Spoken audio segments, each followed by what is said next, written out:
G'day, I'm Martyn and this is The Truth of It. And on today's program, I'm going to be discussing born alive and left to die, the shocking practice of late-term abortion around Australia and indeed probably across the entire Western world, and the legislation that's been introduced to fix it.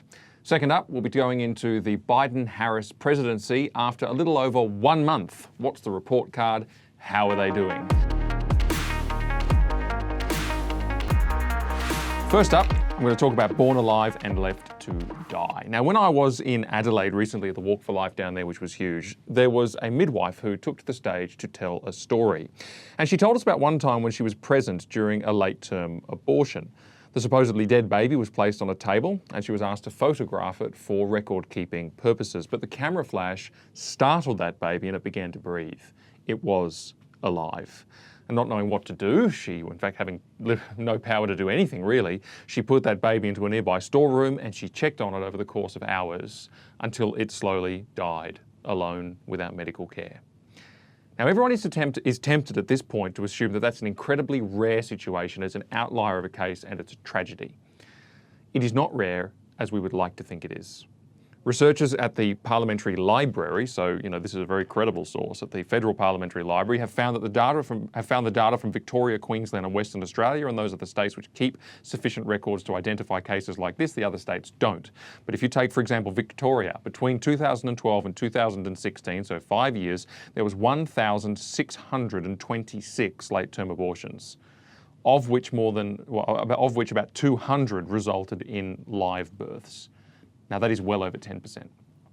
In Queensland, between 2005 and 2015, a period in which there were much more restrictive abortion laws than in Victoria, there were more than 200 born alive and left to die cases.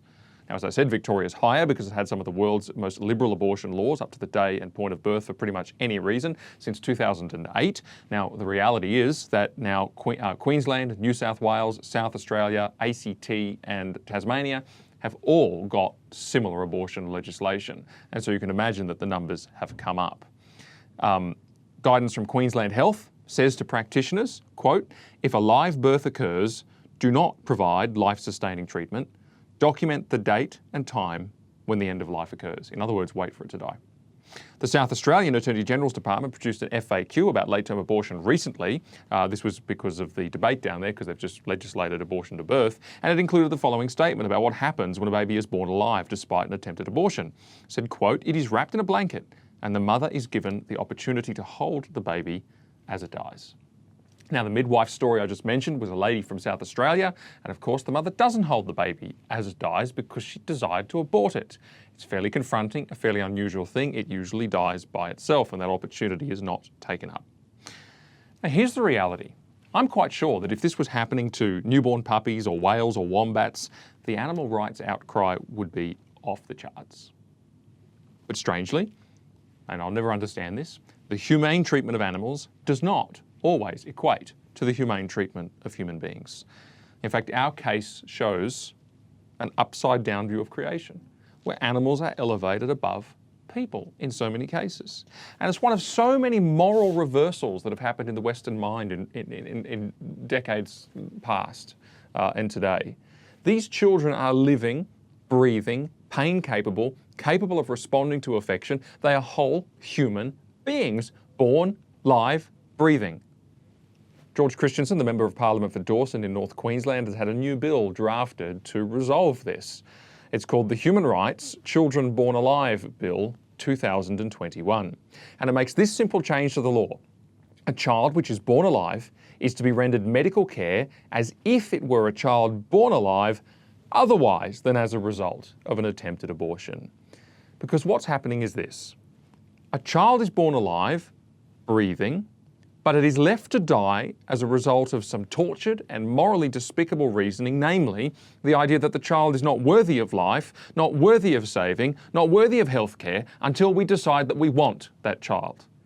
But because the decision has been made that it is unwanted, we can somehow change the whole universe of morals to depend not on truth but on what we want.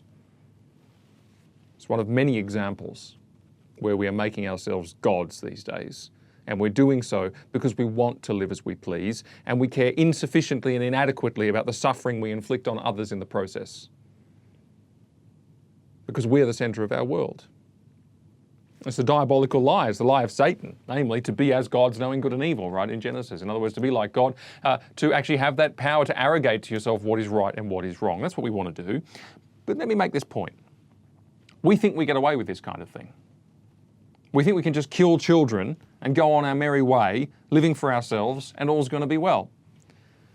Well, Romans 1 says that when we do this, when we make ourselves gods and when we live as we please, we don't get away with it. It says that we bear in ourselves the due penalty for our error. I think that's a somewhat cryptic statement to the effect that we carry in ourselves the guilt, the consequences of evil. There is no consequence-free evil act. None.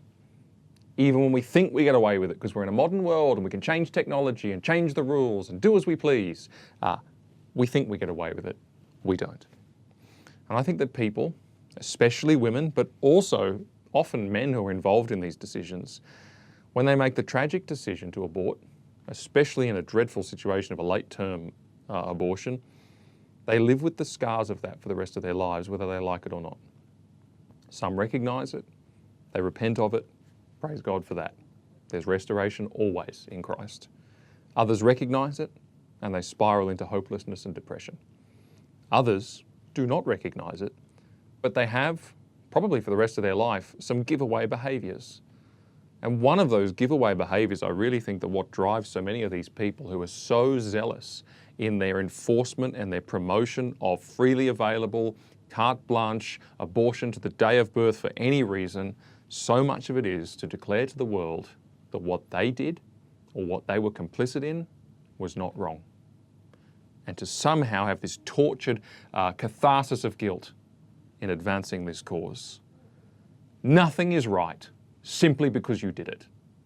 Nothing is right simply because you said it was right. We're making another grave error, another great reversal, a moral reversal. We are forgetting that we are creatures. We are not gods. We have no power to say what is right and what is wrong. We only have the obligation to respect what is right and what is wrong. And when we don't, there's great pain. And that's the reality. That's why the pro-life cause, people say, oh, but why do you just go against abortion or you don't say compassionate things about support for women and children, etc. Of course we do all of those things. And whenever I go to rallies, I can't believe how many people there are who are deeply involved in pro-life and pro-family and humanitarian work. It's absolutely incredible. Of course we do all of those things. But simply opposing abortion is itself compassionate. Because we've forgotten that evil has consequences. We've forgotten that evil wreaks havoc on people's conscience, on their guilt, on their very soul, and on the world. And you think of the people who suffer. And yeah, they're too small, too little, too insignificant for us to really notice or care about. We can shut them in storerooms and let them die. And nobody knows. It doesn't make it right. And it doesn't mean that there's not grave and horrendous consequences as a result of that. The International Convention, well, not just for the person, but for others, for children, for example. Article 6 of the International Convention on the Rights of the Child, to which Australia is a signatory, says this. It says, Article 6 says, states parties recognise that every child has an inherent right to life. States parties shall ensure that to the maximum extent possible that the survival and development of States parties shall ensure to the maximum extent possible the survival and development of the child. And in the preamble of that same convention, it says the child, by reason of his physical and mental immaturity, needs special safeguards and care, including appropriate legal protection before as well as after birth. We've signed up to that covenant. It's a major international human rights covenant. Or the major human rights covenant around the world at the UN level is the ICCPR, the International Covenant on Civil and Political Rights. Article 6, it says, every human being has the inherent right to life. This right shall be protected by law. No one shall be arbitrarily deprived of his life. So Australia is in breach of our international obligations. We're in breach, actually, of morality as well, and also we're defying God as well. So George Christensen's bill does a good thing, in my view. It makes something clear. It says a child is a living child regardless of how you or I feel about it. And it's unthinkable that we have to clarify such a thing, is it not? And yet here we have it. So to support this bill, go to georgechristensen.com.au/bornalive. And just to be clear on one thing for the naysayers, because there's always the detractors who say, oh yeah, but what about? I guarantee you that there is sufficient demand in this country to adopt. Now, a lot of these children won't live because of the damage done to them in the medical process. But for those that do, there is no doubt that there is sufficient demand and more than enough demand to happily adopt every single one of them in Australian homes and good Australian families. There's no doubt. There's regulatory issues in the way of that. There's all sorts of bureaucracy in the way of that. Clear it up. These kids will find a home. I have no doubt. I mean, I've attended enough pro-life rallies to know. And I've also seen the statistics on adoption before abortion became so freely available. And there's people out there who are waiting to adopt children. Good to see the pushback begin on this dark and despicable reality. It's good to get the awareness out there, so thank you to George Christensen. And also Senator Alex Antic from South Australia. He's been a real pro-life champion in recent times around the South Australian changes and also supporting this current law. So that was the truth about babies that are being born alive and left to die in our country and doubtless across the Western world because of the absolutely abhorrent reality of late-term abortion. All right, next up, 1 month, or actually, should I say 6 weeks of the Joe Biden Kamala Harris administration. How are they doing? Well, it has been about 6 weeks, and there's really two answers to the question, how are they doing? The first answer says, well, it's really all quiet on the Western Front. We haven't heard that much, have we? It's been quiet, staid, uneventful, calm, and at one level it has been. The media writes these propaganda pieces and puff pieces on how he plays Mario Kart with his granddaughter and he goes to bed early and he occasionally puts a log on the fire all by himself and all this kind of bizarre puff pieces, almost propaganda stuff. And that's one level. Then there's another level, which is just under the surface, where things are actually actively being written and signed into law and agendas are being set, and not that much is being said about a lot of this. Because Biden has signed a massive flurry of executive actions in his first weeks in the presidency, and we can learn a whole lot simply based on what he's actually done in this short period of time. It's about nearly 6 weeks at the time of filming. Let's take a look. A general comment that needs to be made from the outset, because I can't possibly go into all of these executive orders and executive actions. There's too many. I'm going to pick some highlights. But one thing that you'll notice when you read them, and they're long and they're many, is that they are an absolute festival of identity politics. Everything is just riddled with it, even policies on mundane things like housing or regulations or staff in the national security agencies. Chock-a-block with motherhood statements about racial justice, systemic racism, gender diversity, transgenderism, queer, LGBT indoctrination, LGBT inclusion, migrants, blah, blah, blah. And then there's this healthy slathering right across the top, again, even in irrelevant places, about COVID-19 and climate change and how these are cataclysms of an epic proportion that need to shape all of American activities in America and across the world, lest we die. Especially climate change. Now, I'm not even exaggerating, and I probably will have time to read you some quotes to that effect. So we're going to understand why that's happening. Well, we're going to explain it. Let's get into it. The first thing, on day one, what did Joe Biden do? Lots of things. One of them was that he wrote a letter to the Secretary General of the United Nations to say that America will, in fact, remain a member of the World Health Organization. The Trump administration had committed to leave the WHO. I want to make this point. The Trump administration did not commit to leave the WHO because it's indifferent to global health or because it's indifferent to healthcare and managing pandemics and all the rest of it. The reason it committed to leaving the WHO was because the WHO has become substantially a communist front. How do I know that? Well, I've done a video on this. Look it up, World Health Organization on our YouTube channel, and you'll see all the data. But here's the thing. Dr. Tedros Ghebreyesus, who is the Director General of the World Health Organization, is a senior member, in fact, a minister in a government, a member of the party of the Tigray People's Liberation Front, an Ethiopian leftist political party, listed as a terrorist organization by many US NGOs until recently.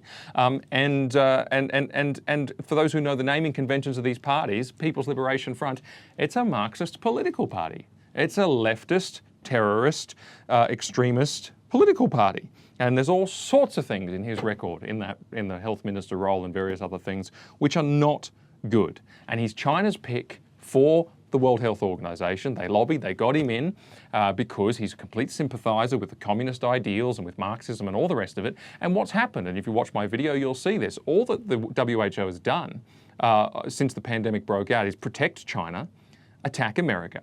And they've been doing this and cover up and promote the communist cause, basically. And they have been doing this with American money. They do this with Western money. And so Trump said, well, that's enough of that, and walked away. Very few people have the moral courage to do that on the global stage because the pressure on them is enormous, as we saw. and also because they just don't have the moral aversion to the Marxism and communism and statism and all the rest of it that is represented these days by the China bloc and many of these international bodies and the think tanks that they go to and all the rest of it. That's why the Great Reset is a thing, because they just don't have a moral aversion to it anymore. That's going to be a huge problem in the Biden-Harris administration for America going forward. We're going to see more of it. Enough of that. On migration, on day one also, Biden issued a proclamation to terminate the border wall construction program. He said it was not a serious policy solution. It was a waste of money. Here's the thing, illegal immigration is a humanitarian problem and it is a practical problem, okay? Now that's just simple. You've got sex trafficking, drug trafficking, child trafficking. You've got no checks, no balances or knowledge of who is coming in and why, and the massive, massive numbers. It means people are dying on the journey. It means that there's people smugglers who are doing a roaring trade. It means nobody has any control over numbers. And when people arrive in a situation of poverty with nowhere to go in huge numbers, you've got all sorts of problems with work, unemployment, homelessness, citizenship, criminality, etc. It's inhumane, it's irresponsible. Have a generous refugee take? Yes, please. Refugee intake? Yes, please. I'm totally in favour of that. Have generous refugee programs. Bring people into America, bring people into Australia, but not like this. This is ridiculous. And the border wall, people laughed at it, but hey, it's a physical barrier you can't climb. It's perfectly effective, it's going to work. But no, it's back to the old approaches, which an executive order that Biden signed describes as a holistic approach aimed at addressing root causes. And the root causes apparently can be somehow addressed by doing some kind of work in Guatemala and Honduras and all the rest of it to make it so that people won't leave those countries to come to America. Do you know why people come to America? Do you know what the root cause is? America's the richest country in the world. That's the root cause. Now, the way they're going, they might resolve that root cause as well, but let's pretend they don't. Going to Guatemala is not going to help anything. This is just back to where it was. This is the reason why people chanted, build the wall, because there's a huge problem at the southern border. And it's back to, you know, same old, same old. There's a reinstatement of migration from certain Muslim countries in another executive order. And they said that the ban of migration from those countries was, quote, a stain on the US national conscience, a moral blight, that the Muslim ban was rooted in religious animus and xenophobia. Okay, perhaps. It might also be rooted in just common sense. You know, we can't fall into this Pollyanna view of the world, which says that, you know, culture and religion and all this stuff doesn't matter. It certainly does matter. And it's not rude, it's not discriminatory, it's not bad to say that. That's an acknowledgement of the truth so that we can be wise, okay? And wisdom is a supreme Christian attribute. You've got to be wise about these things. You know, some Christians have fallen for this craziness, which is actually based in a false view of humanity, which says that people are basically good. And if you pull them out of a bad environment, I don't know how, by the way, it becomes a bad environment if people are basically good. I mean, what is it? Is it in the air? You pull them out of a bad environment, you drop them into America, and suddenly in this good environment, they're going to love it, and they're going to be great people and great citizens. Culture, religious belief, convictions, and the things people are taught shape them from their childhood. And people are not basically good. People, you know, that's why if people were basically good, you would never have to teach a child not to do the wrong thing. You'd never have to train a child to do the right thing. You have to do both of those things and expend enormous energy on doing it because kids are not basically good. They're drawn to what is wrong. It's a false view of human nature. It's a Pollyanna view of the world. It's cultural relativism, saying it doesn't matter. It does matter.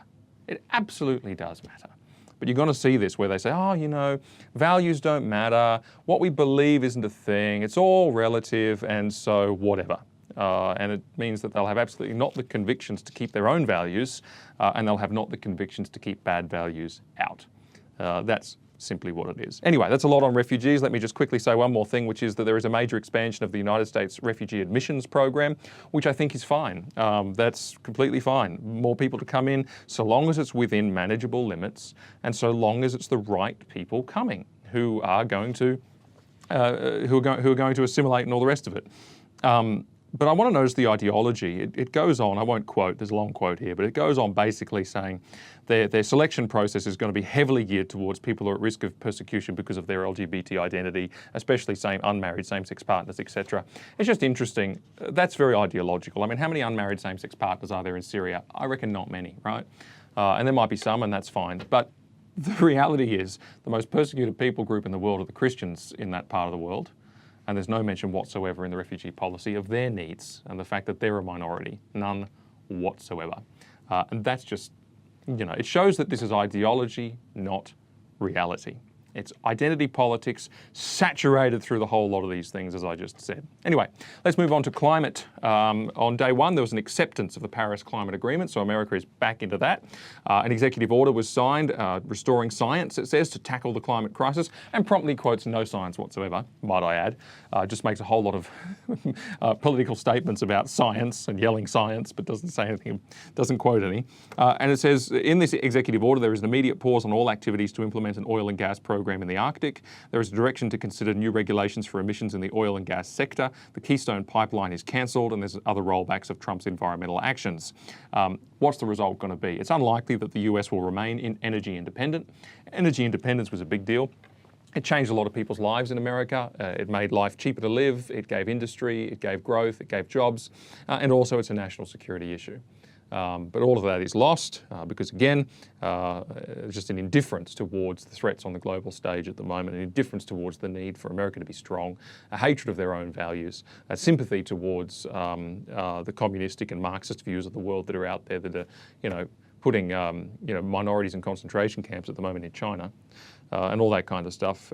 So that booming industry, I think, which was genuinely changing lives and helping people, and by the way, that's what I'm mostly interested in, is people, that will shrink. And look, when things go bad on the world scale, the only reason Australia has not been living in fear and dread of China is because of America, because we signed a great deal where when China comes and hurts us one day, America will be there. But when things go bad, we're not going to think about climate change. We're not going to think about all these luxury goods like gender identity and all the rest of it. All that's going to disappear, and we're going to realise that we spent our strength on fighting these politically correct policy agendas which made us weaker, and now we're in a difficult place. That's what we're going to find, frankly. Anyway, an executive order called Tackling Climate Crisis at Home and Abroad, and basically it just goes on. I'll just read a couple of quotes. It says, even as our nation emerges from profound public health and economic crises born of a pandemic, we face a climate crisis that threatens our people and communities, public health and economy, and starkly our ability to live on planet Earth. We must listen to the science and act. That's not what the science is saying, by the way, that we're all going to die. But anyway, I won't read the other quotes, but I read that because I want to point out just how catastrophic the language is time and again. And they've got all this stuff in here. It's basically a big global rort to advance the climate on the world stage at G7 and G20, to have multilateral national partners on global sustainability, involve the IMF, the World Bank, climate finance plans for developing countries, so throw money overseas for this, establish a White House Office of Domestic Climate Policy, climate policy as part of their international foreign policies, and so on and so on and so on and so on. And interestingly, they actually put the quote, "Build Back Better" in there, which is the slogan of the Great Reset. So, and that's not a conspiracy, by the way, that's just, it is what it is. They talk about it all the time. And the truth is that this whole climate thing, what's going to happen is that they're going to use the climate crisis, and this is what the Great Reset actually says, so I might as well just tell you. I've done a video on the Great Reset, go and have a look at it for more detail, but basically what it says is, there's such a dreadful crisis on our hands in climate change, and we're driving headlong into a greater crisis, so capitalism has failed, because it's driving us into a crisis, because it's going to cause us to be extinct from the planet, and this is a horrifying reality, and we need to get on with it and move quickly to fix this, so we need to reinvent capitalism. And what does reinvented capitalism look like, do you suppose? Oh, it looks a lot like communism. Oh, funny that. So that's basically that is actually what this is all about. And that's why they keep saying "Build Back Better." It's just the slogan they invented at the World Economic Forum for this very thing. So, but here's the thing for me. This whole our ability to live on planet Earth is going to be destroyed. We're going to end the world. And in that executive order, by the way, it says something about net zero emissions by 2050, which is very, very quick. I just want to make this point. It's a godless view of the world. It's a society that's forgotten that the tenure of this world from its beginning to end has been set. And it's forgetting that God will decide when everything's over. It'll be in His good time. And it says this in Genesis 8, it says, "The Lord said in His heart, I will never again curse the ground because of man, for the intention of man's heart is evil from his youth. Neither will I ever again strike down every living creature as I have done. While the earth remains, seed time and harvest, cold and heat, summer and winter, day and night, shall not cease." While the earth remains, until I say so. Okay? So this climate alarmism is not Christian in any sense. not Christian in any sense. What it is, it's a battering ram. It's a battering ram of fear, actually, behind which a lot of ideology follows.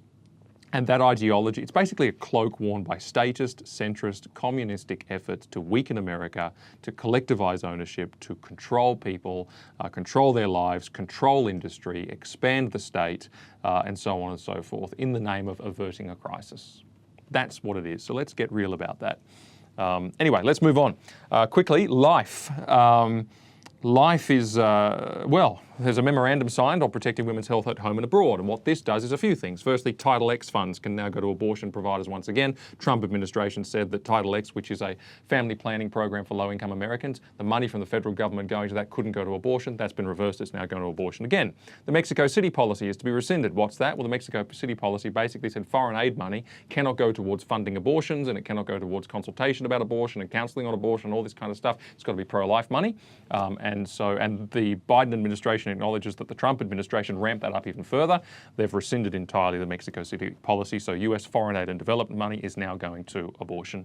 Also, withdrawal of the US co-sponsorship of the Geneva Consensus Declaration, which affirmed the right to life and said that there was no international right to abortion, and also committed to proactively ensure adequate funds are being directed to support women's reproductive health and reproductive rights. Right, so that's a huge step back for the pro-life cause. Huge. Also a policy statement on day 3 of the presidency, which happened to be the 48th anniversary of Roe versus Wade, which is the Supreme Court decision that legalized abortion to birth right throughout America. And here's the quote that they gave in that policy statement. In the last 4 years, reproductive health, including the right to choose, has been under relentless and extreme attack. We're deeply committed to making sure everyone has access to care, including reproductive health care. The Biden-Harris administration is committed to codifying Roe versus Wade and appointing judges that respect foundational precedents like Roe. In other words, we're going to make a federal law which legalizes abortion nationally. Wow. Not only that, but a lot of naysayers of the Trump administration made the claim that Trump didn't do that much on life. Well, the Biden-Harris administration disagrees. They said that for the last 4 years, the right to choose has been under extreme attack. Right? So they disagree. They think actually a lot was achieved for life under the Trump administration. They have expressly said they're going to promote the opposite. They're going to promote the extermination of unborn children and late-term children. Very, very sad. The last thing I'll mention on the policy area is just identity politics.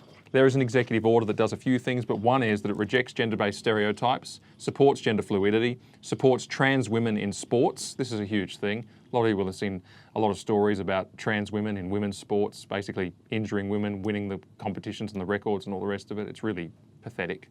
That's a huge push under the Biden administration. Huge push. Also trans women in women's locker rooms and bathrooms. Anyway, and it also places gender identity and sexual orientation at the centre of US foreign policy. There's also a memorandum advancing the rights of gay, lesbian, trans, bisexual, queer, intersex persons around the world, and this puts rainbow rights basically at the very centre of the US government's foreign policy agenda. The Obama administration was famous for this, pressuring the third world, propagandizing the third world, indoctrinating the third world, making aid contingent on third world pro-LGBT policies, all that kind of stuff. It's all back. Also, there was a proclamation, this is another PC sort of identity politics thing. There's a construction site just outside the studio, by the way, so if you hear a noise, it's the drill, which has just started up. Just for the record. There's a proclamation also made on National Black History Month 2021, and it says it's long past time to confront deep racial inequities and the systemic racism that continues to plague our nation. A knee to the neck of justice opened the eyes of millions of Americans and launched a summer of protest and stirred a nation's conscience. But also less than 1 month after the attack on the Capitol, on our very democracy, by a mob of insurrectionists, of extremists and white supremacists, a bookend of the last 4 years and the hate that marched from the streets of Charlottesville, and that shows we remain in a battle for the soul of America. It's a really long sentence. But I read that quote just to show you the ideology here in this proclamation for National Black History Month. Note that the violence of an entire year, which was widespread, systematic and severe in multiple cities, which caused unthinkable amounts of damage, which resulted in many more lives lost than the Capitol riot, which was huge. They brush it aside as a cry for justice. They excuse it. They apologise for it. They say nothing bad about it. Nothing. They say it was all about a knee to the neck of justice, presumably referring to George Floyd. There's no suggestion, no evidence whatsoever that George Floyd died because he was black. None. But there's a lot of evidence to suggest well, not to suggest, but to prove, look at Roland Fryer, who is an African-American from Harvard University who did the biggest study on this. There is plenty of evidence to prove that being black has absolutely no bearing on whether or not you die at the hands of police. But they don't care because this is ideology, right? And that violence was fine, even though it was longer, more destructive, more widespread. I mean, they boarded up all the shops in Washington, D.C. on election night for a reason, right? There was going to be mass violence, but that's a cry for justice, see? But there's one event at the Capitol, which, by the way, was wrong, but which, by the way, was unbelievably smaller than all the rest. That was white supremacy, that was extremism, and that was an attack on our democracy, and they condemn it. Violence is wrong always, always. But no, they're not about truth, they're about politics. And so some violence is wrong, other violence is fine. Let me finish with this, staff and appointments in the Biden administration. Let me just go through. So what the Biden administration has promoted is the fact that there are more LGBT people in their staff than ever before. So Pete, and I should have checked his surname, Buttigieg, whatever his name is, he's Transport Secretary, a gay married man, widely expected to become the first openly LGBT person confirmed by the Senate to a presidential cabinet. Dr. Rachel Levine is the nomination for Assistant Health Secretary, expected to become the first openly transgender federal official confirmed to the US Senate, the highest ranking openly transgender government official in American history. Levine was formerly married, having 2 children, but has since transitioned to become a trans woman following reassignment surgery and hormone treatment. Now, use your own judgment as to the gender journey of Dr. Rachel Levine. I can't say clearer than that because Facebook will delete the video. The White House staff include, quote, more openly LGBTQ people in senior positions than any previous administration. So they've got, and there's a whole list I have here of practicing lesbians, married gay men, and so the rest of it. I won't go through it.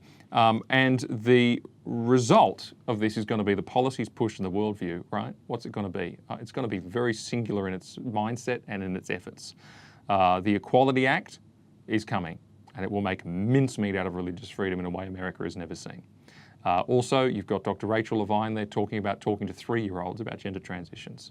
You've got the trans women in sports, how that's erasing women and hurting women. You've got all sorts of stuff. And this is an attack on people as they are made by God. This is an attack on creation order. It's an attack on the Creator himself. It is so serious. It is so serious. This is the sort of thing that's going to be pushed. And I want you to contrast the fact that Trump actually surrounded himself with Christians. From the vice president on down, and I'm not just talking about, Sunday-only Christians. They were very serious, committed Christians, and it changed the policy direction and flavour of the government for the better. Well, this is going to be the exact opposite. Here is the ideological underbelly of mild-mannered Joe Biden. And we're supposed to live in a moral universe where all of this that I have just said is preferable, is more righteous, is morally superior to mean tweets. I'm here to tell you I don't live in that moral universe. I started to doubt my own sympathies towards Trump at one point because people were so strong in what a bad bloke he was. Oh, fine, I understand things he did before his presidency in terms of his, decadent lifestyle and things he said about women and all that. None of that marked the office of presidency. None of that marked his policy positions on anything, and we've got to accept that. But here you have policy. Here you have things marking the office of presidency. Here you have fundamental changes to the way that the government and the nation are going.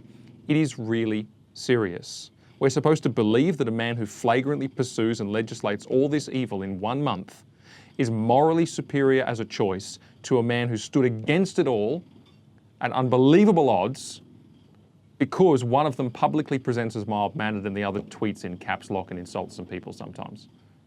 I don't live, once again, in that moral universe. This is a health secretary speaking to 3-year-olds about gender transition, for heaven's sake. This is a moral revolution across all these executive orders. I mean, it hits you like a freight train. It's a moral revolution on the order of pagan Rome, and then some, and then some. It's a celebration of the mass extermination of the unborn and the flagrant promotion of it around the world with masses of money. It's a moral relativist approach to immigration and to the morality of different ideologies, religions, and societies around the world, which is simply going to mean that America is a sitting duck for ideological extremism. It's a program to weaken America in the face of global threats, which are only growing. And these are ideas that are based on lies. They apologize and defend the whole Black Lives Matter thing when it's based on a lie, that the police are out there killing black people en masse. It's not happening. It was never happening. Look at my video on Black Lives Matter, I explain it. Based on the lie that climate change means we're all gonna die, literally. Our ability to live on planet Earth is under threat. It's a lie. I mean, barely any scientists are even saying that. And so I could go on. I don't live in the moral universe where there's equivalency over these things. But I will say this, righteousness exalts a nation. Sin is a reproach to any people. And you'll see in America that was growing and going from strength to strength at one time, you'll see actually it'll start to fall apart once again, because it is the morality of policies and the actions of a ruler that matters more than anything else. It isn't, identity politics. It isn't how compassionate we are as a single value all by itself. It isn't even the speed of the economy or the growth of low taxes. No, it's righteousness. That's what makes all the difference. And there was a lot of good people in the Trump administration doing a lot of good things, imperfect and messed up as it was. I tell you what, the calculus has changed.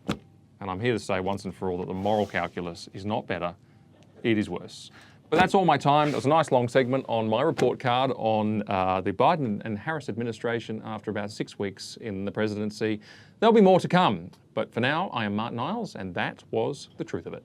Hey, thank you so much for watching. If you liked what you saw, then make sure to hit the like button. If you want to never miss another video again, make sure to subscribe. Or you can right now watch more videos right here. Cheers.